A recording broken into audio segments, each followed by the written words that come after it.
Secretary of the Interior David Bernhardt is so ethically challenged that he faces an Inspector General investigation mere days after taking office. In what has to be some sort of record, Trump's new Secretary of the Interior, David Bernhardt, is facing an ethics investigation a mere 4 days after he was confirmed for the job. The Inspector General of the Department of the Interior confirmed yesterday that it received complaints from several lawmakers and conservation groups and has opened a probe into Bernhardt's conflicts of interests and other potential ethics violations. Those conflicts of interest are legion. In fact, Bernhardt literally has to carry a card around that lists his conflicts, because that's the only way he can keep track of which companies he needs to avoid. There are questions about whether Bernhardt got a small fish removed from the endangered species list to benefit a former lobbying client. There are also allegations that Bernhardt was destroying his official calendars, which is a violation of federal records retention laws. He even admitted that he doesn't typically keep daily calendars and failed to disclose meetings with industry groups such as the American Petroleum Institute. Bernhardt was already entangled in corruption when he was confirmed for his previous job as Deputy Secretary of the Interior. During that confirmation hearing in May 2017,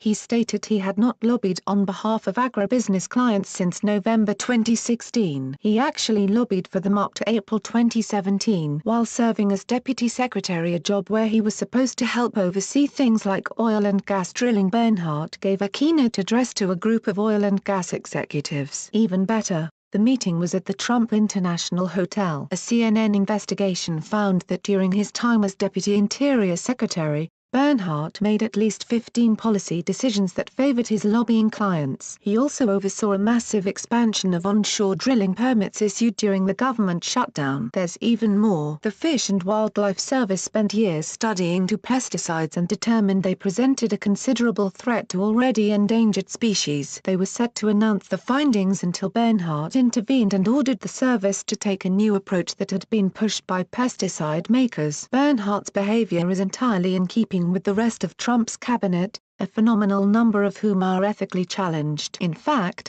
Bernhardt replaced the embattled Ryan Zink, who was facing a staggering 17 ethics investigations when he was asked to resign. With all of these scandals, it looks like Bernhardt is trying to give Zink a run for his money.